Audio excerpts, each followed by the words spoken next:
네, 안녕하세요. 반갑습니다. 자, 구리 재료가 지난번에 나왔었죠? 네, 구리 재료가 나온 이후에 그때 이후의 상황을 한번 우리가 체킹을 해보고 판단을 해보겠습니다. 2차 전지 섹터의 강도도 좀 오늘 알아보고요.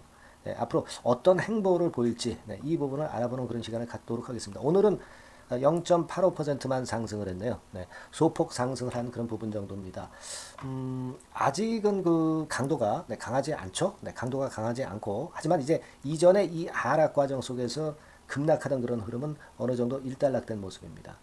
자, 저는 그 이런 생각을 합니다. 뭐 물론 이제 지금 우리가 생각할 부분은 아직까지는 그 5월 4일에 시비가 물량이 이제 상장되는 게 있죠. 네, 이 건에 대한 부담은 있는데 자, 이 건에 대한 부담은 이미 그 사라지지 않았나 네, 이렇게 판단이 됩니다. 네, 일전에도 말씀을 드렸지만은 그 어, 수량 자체가 최근에 주가가 급락을 하면서 그 수량에 대한 압박 부분이 많이 해소가 된 부분으로 우리가 봐야 한다. 이렇게 좀 생각이 들고요. 224만 주죠. 네, 224만 주기 때문에 자, 이 정도의 물량은 최근에 주가 급락에 이미 다 녹아들어 있기 때문에 이 부분에 대한 부담은 이제 생각할 필요는 없어요. 오히려 12 물량이 주식으로 전환되는 그 5월 4일 이후에는 주가가 이 그 전환이 일단 되었다는 그런 건의 안도감 네, 이런 것들 때문에 반등을 할 수 있는 여력이 나타날 가능성도 좀 존재하지 않겠나. 오히려 그렇게 좀 봐야 되지 않겠나. 네, 이런 생각을 합니다. 그래서 이 CB 부분은 그다지 그렇게 부담을 가질 그런 상황이 아니고요. 지난번에 그 구리 건에 대한 재료가 나왔습니다. 잘 아시다시피 그죠? 네, 수산화 리튬에 이어서 구리 공급 계약 체결 건인데 사실은 이제 다른 종목 같은 경우에 어떤 그 공급 계약 체결 이런 호재가 나오면은요. 그것은 이제 그날 반짝했다가 수그러들면서 원래 자리로 가고 이 공급 계약건이 금액이 아주 크지 않으면 그것이 그 해당 기업의 주가에 큰 폭으로 급등으로 연속되는 그런 패턴이 나타나기는 좀 힘듭니다. 그러니까 EV 첨단 소재의 이 구리 공급 계약건 체결은 반짝 상승했던 빌미로 작용했다 이렇게 보여지고요. 급락을 했었기 때문에 이런 재료에 단기적으로 그냥 반등을 한 거죠. 이것이 EV 첨단 소재의 주가를 계속 연속적으로 올릴 만한 그런 호재로 보기는 좀 어렵지 않겠나. 저는 그런 생각을 할 수 있다라고 말씀 좀 드리고 싶어요. 그리고 금액 자체도 이제 500톤이죠. 네, 500톤이기 때문에 그다지 그렇게 큰 강도의 그런 호재료는 아니다라고 봅니다. 이제 다만 잘 아시다시피 이제 밑바닥에서 올라올 수 있는 그런 어떤 거리로 작용할 수 있었던 그런 정도의 재료다. 그렇게 봅니다. 사실 EV 첨단 소재가 제대로 시세를 내려면 2차 전지 섹터가 시장을 주도하는 그런 흐름이 다시 강하게 나타나는 것이 제일 좋고요. 그죠? 네. 아니면 EV 첨단 소재에 색다른 호재가 나오는 것이 주가 급등의 빌미가 될 수 있을 거라고 판단이 됩니다. 네. 지금은 단타 매매가 밑에서 들어와서 매도 치고 나가고 뭐 그 정도의 매매입니다. 근데 지금 EV 첨단 소재를 들고 계신 분들이 되게 좀 길게 끌고 가서 크게 회복할 것을 기다리는 주주분들이 이제 대부분이죠. 그러니까 초단타 매매하는 세력들은 여기서 들어와서 여기서 팔고 이미 나갔다고 봐야 되겠고 이미 그 기존에 갖고 있는 그 주도 세력 있죠. 네, 주도 세력들은 이 정도의 반등에 팔지는 않죠. 네, 하기 때문에 이 주도 세력은 아직도 남아 있다라고 그렇게 보여집니다. 단기적으로 이제 팔고 사고 팔고 하는 그런 정도의 매매 세력만 들어왔다 나간 정도고요. 그렇게 보시는 게 좋습니다. 그러니까 지금은 뭐 그 호재 자체, 구리 호재 자체는 별 볼 일은 없지만 2차 전지 섹터는 아직 안 죽었다라는 것은 우리가 어느 정도 알 수 있는 그런 부분이잖아요. 네, 그 부분은 아직도 제가 볼 때는 긍정적으로 작용이 되고 있다라고 보여집니다. 자, 지금 2차 전지 섹터의 움직임을 되게 보면은요. 이런 정도 모습으로 2차 전지 관련주들이 일부 올라오는 것들도 있어요. 네, 물론 기존에 그 주도를 했던 대장주들이 크게 급등하는 것은 아니지만 그 외에 2차 전지 섹터의 종목들이 상승하는 종목도 비교적 나오고 있습니다.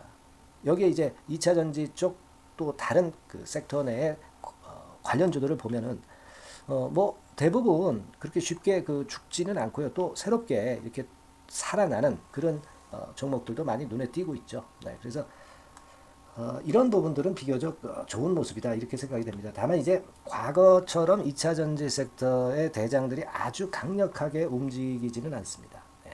에코프로 정도, 에코프로 주가 한번 볼까요? 네. 에코프로 주가 정도는 그래도 강한 모습을 보여주고는 있습니다.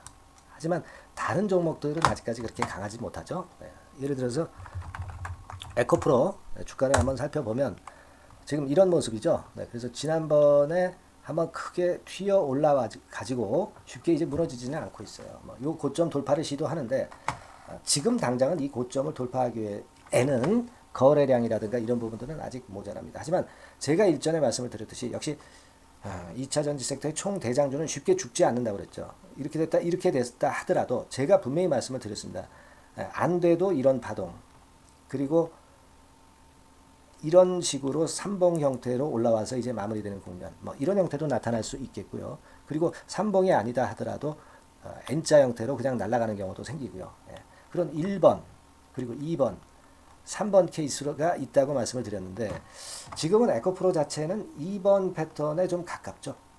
역시 에코프로는 쉽게 죽지 않습니다. 그래서 그 부분이 지금 현재는 상당히 좋고 에코프로가 살아있다는 건 좋아요. 다만 이제 금양 같은 경우는 조금 약하죠. 금양은 어때요?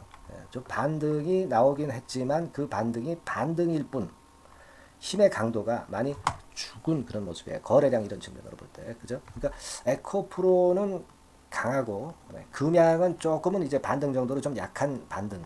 그 정도로 볼 수 있기 때문에 모든 지금 현재 2차 전지 섹터가 다 강하지는 않고 에코프로 정도만 살아있기 때문에 좀 아쉬운 맛은 있어요. 하지만 에코프로는 여전히 살아있는 그런 흐름을 보여주고 총대장주가 살아있기 때문에 지금 그런 상황이기 때문에 EV 첨단 소재도 기대할 만한 구석은 충분히 있다라고 볼 수는 있는 겁니다. 그죠?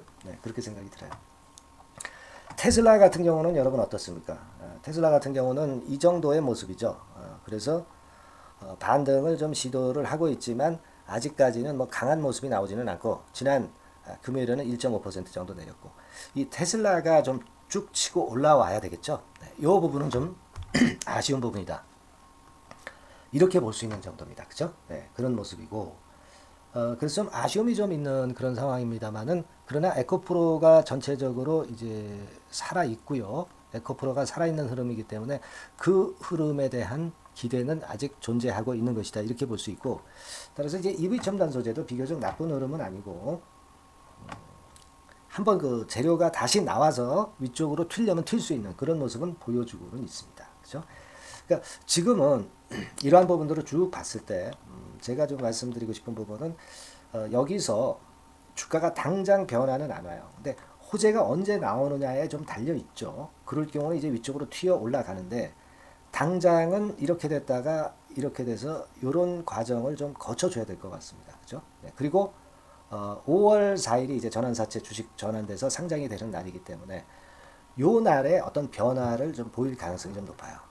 이 날에 지나가면서 또는 이날 위쪽으로 상승을 하는 그런 패턴이 한번 나와줬으면 합니다. 그러니까 지금은 제가 여러분들한테 좀 말씀을 드리고 싶은 부분은 물량은 홀딩하고 유지하면서 호재료가 나타나기를 좀 기다릴 수 있고 그리고 5월 4일 날이 변곡점이 되기 때문에 요 날짜 이후에 어떻게 움직이는가를 보고 그리고 나서 우리가 그 이후에 판단을 하시는 것이 지금으로서는 타당한 매매가 되지 않겠는가. 저는 그렇게 보고 있다 이겁니다. 그죠? 그러니까 아직은 좀 갖고 계시면서 지금 당장 많이 물리신 분들 입장에서는 조금만 내렸다고 해서 이제 매도를 할 수도 없는 거고 6,000원 선 정도는 무너져야 그래야 추세가 완전히 꺾인다고 보고 이 가격선은 손절선으로 잡을 수 있지만 이 선이 무너지지 않는다면 유지를 하시면서 아직까지는 이런 가격대 근처를 다시 회복할 수 있으리라는 기대감을 가질 수 있는 정도는 돼요.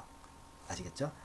물론 제가 이제 중요한 변화가 오면 영상을 제가 찍도록 노력을 해 보겠습니다. 그러니까 영상을 좀 기다려 보시고요. 그리고 여러분들은 이제 저의 채널 성장을 위해서 구독, 좋아요를 많이 눌러주시면 저에게 큰 힘이 될 수 있습니다.